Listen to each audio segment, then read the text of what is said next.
Welcome to the fifth episode of our Darling and Darling podcast. I'm Simi and with me is Tim, and today we're going to talk about the topic creativity again, more specific about how you can channel creativity. Yeah, the cool thing about it is last week it was all about creative writing, and maybe you didn't like that topic too much. So if you belong to that group who doesn't like creative writing, then don't turn off that podcast, because channeling your creativity is always a good thing. And also, for example, for business ideas or something like that, you can use the methods we will explain here. So keep on listening, and I'm sure you will find some useful things here. We will talk about both getting creative alone and in a group. So different settings here and different techniques that are needed. And first of all, we will deliver a fact to you that creativity can be trained. It's a little bit like a muscle. Like the more you use it, the better you will get at using it and at generating ideas. And with the muscle analogy, I feel like it's also the case that your creativity can be exhausted. How do you think about that, Simi? I think it's quite true. I mean, if you do too much or if you try to channel creativity, like if it's a burden and a chore, something like that, then it gets exhausted quite fast, I would say. Or if you're just not really into the habit of using it, then it will run out sooner than when you train it. Yes, and I will directly go to the next thing we have on our list here, and it's finding inspiration.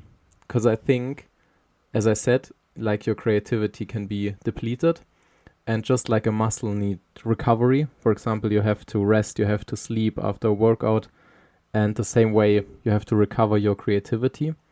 And I think a way to do that is by finding inspiration. Because I think, like for example, if you want to write a book and you're only writing without consuming anything, without making any research, I think you won't be that successful with finding and generating nice ideas. And the same way, for example, I had to think about a meeting in a professional context. And maybe you know that, or you have experienced that. In some meetings, there's like one dominant guy who always talks, and then you want to make a creative session, but like that one guy takes over and gives all the ideas. And that's just not what being creative means. Because then it's just always the same ideas from that same guy, but you have to find the inspiration from other people who give their ideas, and then you have to build upon these other ideas and get inspired by them, and that's where real creativity starts. But if you're only inside your head, then your creativity will be depleted at some point, and you need that inspiration, I think, to generate new unique ideas. And also to that, like I made that experience myself. If I want to write about something and I don't really know about the topic, for example, let's just say I want something with cowboys or something like that, then most of the times I go and do some research on cowboys and do some research onto what that is and how they functioned, you know? But also sometimes I want a more historical approach, then I actually do research in that kind of area. But sometimes I want this pop culture thing, so I read or consume media which has that in them. And I think that's also a great way to get inspiration, is to dabble in the areas you want to write about. For example, if you want to write fantasy novels, then read fantasy novels. It's a really cool way to figure out how different people do magic systems, for example, or how they do world building and how easy or complex it can get. And then you will figure out which one you want to do. Or when you want to write nonfiction, then look at other nonfiction authors and read their works, because then you will figure out what you want to write about and how to best approach that. So in every area of writing, you can do that with the genre. Just get well versed in the genre you want to write in, and then you get automatically inspiration, because at some point you're like, oh wait, I really like this kind of idea, and then you can build on that. I agree there that like the genre you're writing in is maybe the most important, but I would say that you can really shatter the borders between the genres there. For example, between fiction and non-fiction. If you want to write fiction, for example, then you also can get inspiration from non-fiction. Like, how do I mean that? I don't think that you will read like on goal setting, for example, for your fiction novel. But what I mean is especially like with different cultures that really exist, and with history, for example, with different regions, different countries, like even when you go traveling, that can really inspire you for your fiction novels. Like Tolkien, for example, when he wrote Lord of the Rings and the Hobbit books, many places there got inspired from actual places. So he didn't read other fiction books and build upon those, but he actually traveled the world and found interesting places that he just wanted to bring into his world, and to change it up a little, brought this magical aspect to it, but the inspiration came from actual places. And I think the same is also true the other way around. Like if you want to write non-fiction, for example, if you want to write a self-help book, for example, or something like that, then you can also get inspired from fiction books, because maybe you find a nice storytelling aspect that you want to bring into your non-fiction book or something like that, and that can also inspire you to just give it a nice little edge to your work. Wow, you just said it so nicely. I'm really impressed. Because that's what I wanted to bring across, but I think you really put words around the idea. Thank you. I think it's really good to have both of us here, so we can just add to each other. The next thing we can talk about is it's somehow a little of a conflict between taking time to get creative and waiting for creativity to strike you. How do you feel about that conflict, quote unquote? I think sometimes it's a really big conflict, because sometimes I'm sitting on my desk and I'm like, ooh, I really want to write now. And then I'm sitting there for like 30, 40 minutes on a basically blank page and be like, this is not working. And then I don't know, I'm grocery shopping, or in the middle of the night I wake up and then it's like, oh, I have a really good idea, I could write that now. But it's not really fitting in that moment then. So I made the experience that it's really good to have a notebook with me, or just my phone notes. And so I can write down ideas and stuff on there when I don't really have time. And then I actually also take time to be creative. And I heard a really, really cool thing from an author once. And I really, really want to start actually implementing that, because she said that when you train your muscle, you have to start like really slow and really small. So she started to put in a timer of 5 minutes to just take that time to be creative. And at first it was really hard to get through those 5 minutes and actually write something. But she just wrote something down, didn't matter if it was good or not. And then over time, she experienced that the 5 minutes rang and she kept writing for another half an hour and at some point for an hour or something else. So I think when you take time to be creative, you have to be really gentle to yourself if you haven't done it in the past, because it has to start slow and it has to build up on each other. So I think that's a really big takeaway I have for that. Yes, I think that makes a lot of sense.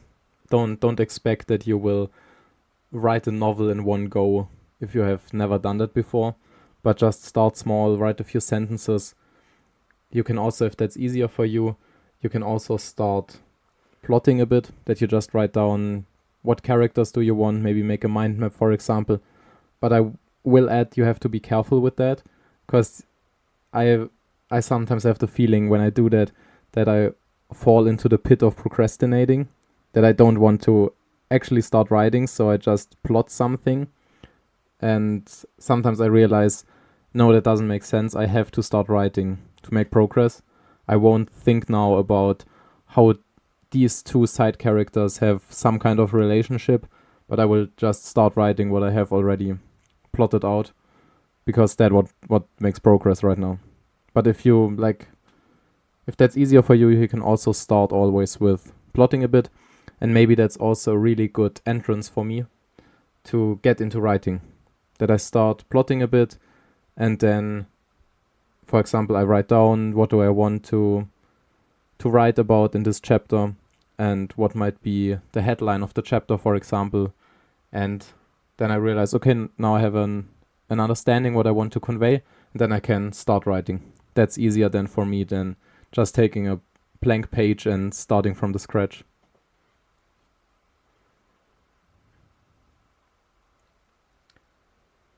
For me, it's also with that little conflict between taking time for creativity and waiting for the creativity. And I've realized in the past, if you only wait for that creativity, then it won't be enough. Like if your whole novel consists of little notes you scribbled down when you had a nice idea, then that's not a novel. You have to take the time to sit down to write it out. And I feel like it's completely natural that you feel like you're not ready.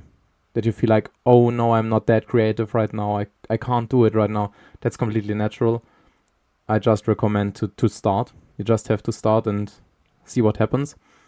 And in my experience, most of the times, the creativity comes then. Just like Simi, you have just mentioned, when you set a timer for 5 minutes, more often than not, you will keep writing, because then all the creativity came by. And sometimes I've realized, sometimes I do it for 5 minutes and then I realize there's nothing more coming. And then I might as well stop again. But I have to take these 5 minutes to figure out if there is more behind it or not.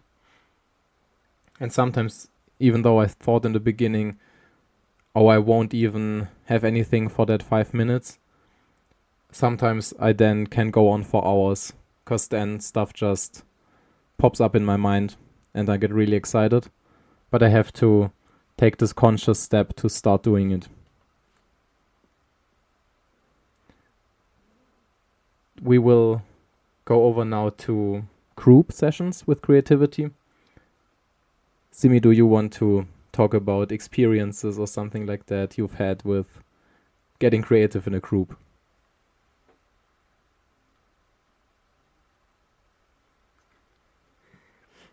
So I had two different approaches once. The one time we just sat together with other friends and we thought about world building and creatures and stuff like that, and one person started and the others just put stuff on top.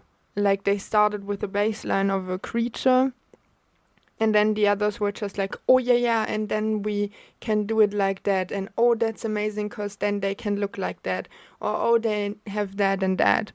So that was one really interesting approach. It was just really free and everybody put in their ideas and they put it on top of each other, but it was neither moderated nor really planned. And then I also had the pleasure of being in a little creative workshop. There was a session where they just sat together and somebody moderated it and put then the ideas on a whiteboard or pinboard. And that was also really interesting because every idea was standing for itself. And then everybody could bring another idea into it. But it was not really that then one project was happening in the end. It was more like a general idea selection or like idea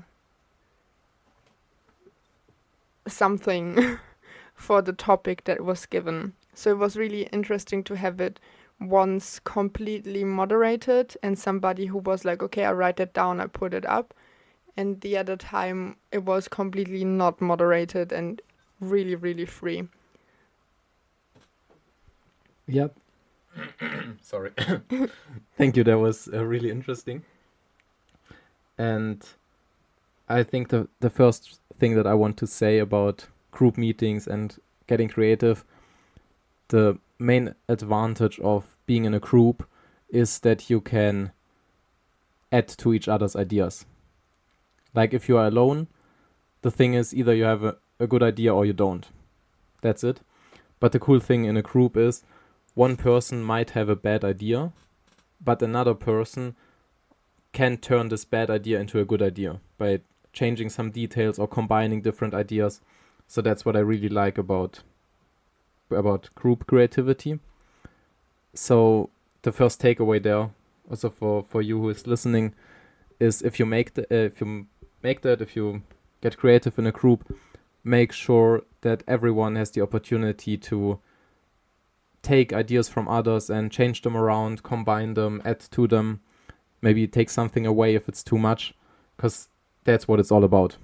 If it's just everyone's individual ideas, then the advantage of having that group is gone. So make sure that you can add to each other, that you're interacting, that your ideas are interacting.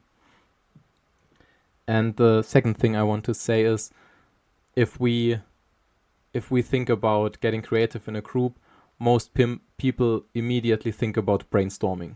I think that word just pops up, and we have that, or I think many of you have that picture in mind where we sit around the desk or we sit in a circle, maybe with that whiteboard in front of us, and everyone, like, they raise their hands and give some ideas, or they just shout it into the circle, and maybe someone writes it down or another one picks it up. And I really like brainstorming. It's really easy. You don't need anything for it. You can take a whiteboard, but you don't have to. You just need people who can speak. But I would recommend also researching other techniques, because brainstorming is really cool, but it has some downsides. For example, if you have a group where not everyone feels comfortable, for example, or when it's just too big, then I've seen that a few times, that then like 15 people are in a room and you want to make a brainstorming session and 2 or 3 people are talking. And then it's like no new idea will be generated by that. It will just be the same old ideas. So if that's the case, if you see that, or if you can anticipate, oh, there are some people who won't feel comfortable, or it will just be too big and not everyone will like have the energy to wait for his turn, so he will just shut up, then look for other techniques. And one thing, for example, is brainwriting, that you don't exchange your ideas by saying them, but everyone gets a piece of paper and then they have a few minutes time to write it down. And then, for example, there are different approaches. You can present all the ideas that got written down then and discuss further on them, or you might pass them on to the next one sitting next to you, and he can add to these ideas something, and then you pass them around once in a circle, for example. but there are many different approaches. And I just recommend to try things out and look what works and get creative with being creative. Yeah, and also what I think is really important to have in mind is that there are no bad or stupid ideas. Like you said earlier, said that somebody can turn that around then. But in the first step, there is no bad idea. And I think in general, there is no bad idea.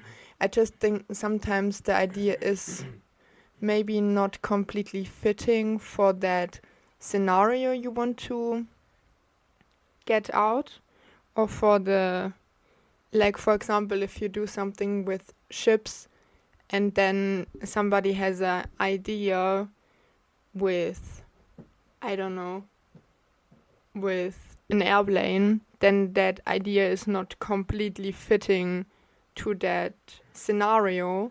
But I think it still has its worth because somebody else can then find another idea out of that one. And then, I don't know, in the end you have flying ships or something like that. So there is no bad idea. I think the same thing is true for like sessions alone, or just when you have an idea and you don't have the time to think more about it. Just write it down and keep it somewhere, because way too often we get into thinking about it too much and then thinking like, oh, but that idea, it just won't fit. It's, I don't know, too much. It's the wrong setting maybe for my novel, for example. But don't bother about that.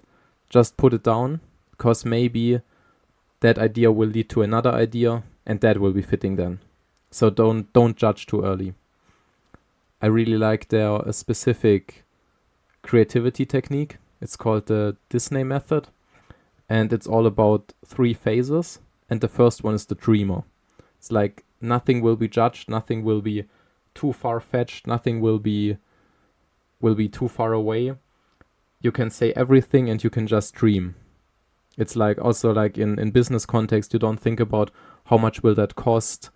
You don't think about will the customers pay for it. You don't even think about if we have the technology yet to do that.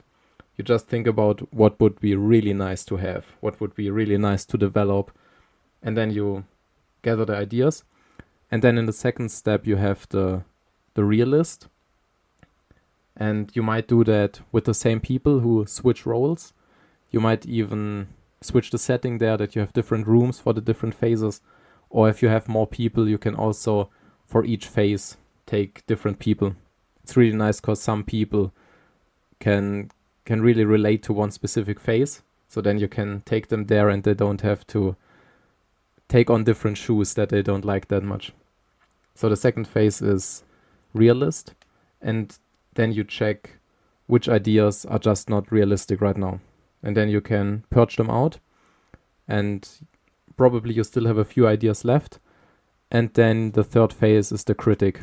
So there you look at these ideas and you will think about what could go wrong, what could be disadvantages, what do you have to think about to make it work. And then maybe another few ideas will be too dangerous or too risky to work. And then you will probably have a few ideas left that might work, and you also know what are the risks you have to consider, and then you can act upon them. But it all starts with the first phase where you're just dreaming and nothing will be judged and nothing is wrong, but everything will be written down that is said. So we will wrap this episode up as usual, and we will say what we want you to take away from that episode. Simi, what are our key takeaways here? One big key takeaway is that creativity is like a muscle. You have to train it. And if you train it, then it will become easier for you to get creative. Another really important thing we want to bring across here is that creativity most of the times has a mind of its own. So it works differently than you want it to work. And that's completely fine. but every person has to figure out how their creativity works, like how you can channel it and when to best channel it or have the time to write it. For example, there can be persons who really, really get creative in the middle of the night. Then they can use it for their advantage. Or you get creative in the morning, so you can do it there. Or you get creative when you read something, or you go out into nature, or you do it with other people together. So there are different ways to channel that creativity, and it's important to figure out which one is for you. And another one is when you are in that creative state, there is no stupid or bad idea. It's just ideas, and they are all fine and they are all good. Some of them will then make it into your work and others will not. But that doesn't mean that the others that will not go into your work are not ideas you can use for another work at some point. So every idea is valid. Yeah, and one last takeaway from me that I want to say one more time. Play around with different methods for channeling creativity, because you might make voices heard that otherwise would not have spoken up. So get those people to tell you something by, for example, writing it down or something like that. And another thing that might be really cool about different techniques, also the people who always speak, like, you know, these guys, with every brainstorming session, they will take over and they will give all the ideas. Yes, Simi's pointing at me. I'm someone like that. And so I speak from experience here, so trust me. And people like that, if you come up with different creativity techniques, they will also appreciate that, because it will be something new. For example, if you are brainstorming for a novel, for world building, if you're brainstorming new animals, for example, that might exist there, and instead of just a brainstorming session, for example, you say, let's go out, look at the clouds and what shapes they are reminding us of, and then from that shape we will derive new animals, for example. Then even those guys who are always speaking will be really excited to try something new. Or if you say, we will draw something, and like one person draws a head and the other person draws a body, the other person draws legs, and then we will put it together and look what comes out. The cool thing is, those people who usually don't say much, you will get them to do something and you will get them to add their ideas, because they don't have to speak up in front of the whole group. And also for those people who always speak, it will be exciting because they are allowed to do something new, to try something out. So I think it's good for everyone, and you will get nice results in a group meeting there.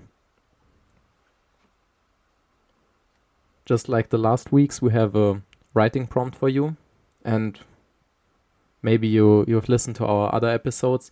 In the first ones, we had like journaling prompts, a bit more about reflection and self-development.